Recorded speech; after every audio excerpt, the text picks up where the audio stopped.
দত্তপাড়া দিয়ে দত্ত বুড়ি পান খেয়েছে দোক্তা পাতা দিয়ে। আমার একটি মা ছিল, চমৎকার দেখতে একটি মা। একটি মা আমার ছিল। মা আমাদের খাওয়াতো, শোয়াতো, ঘুম পাড়াতো, গায়ে কোনো ধুলো লাগতে দিত না, পিঁপড়ে উঠতে দিত না। কখনো আবার মাকে কোনো গান গাইতে শুনিনি। সেই কবে শিশুরাতে ঘুম পাড়ানিয়া গান গেয়ে আমাকে কখনো ঘুম পাড়াতেন কিনা আজ মনেই পড়ে না। স্বামীর সংসারে এসেও মা আমার সারাক্ষণ ছিলেন নিশ্চুপ, বড় বেশি নেপথ্যচারিণী।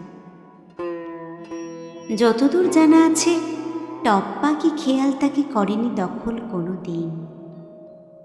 আমাকে খেলার মাঠে পাঠিয়ে আদরে অবসরে চুল বাঁধবার ছলে কোনো গান গেয়েছেন কিনা এত কাল কাছাকাছি আছি তবু জানতে পারিনি। যেন তিনি সব গান দুঃখ জাগানিয়া কোনো কাঠের সিন্ধুকে রেখেছেন বন্ধ করে আজীবন। এখন তাদের গ্রন্থিল শরীর থেকে কালীভদ্রের সুখ নয়, শুধু ন্যাপথলিনের তীব্র ঘ্রাণ ভেসে আসে। মার দুঃখগুলোর ওপর গোলাপ জল ছিটিয়ে দেওয়ার ইচ্ছে ছিল, যেন দুঃখগুলো সুগন্ধ পেতে পেতে ঘুমিয়ে পড়ে কোথাও।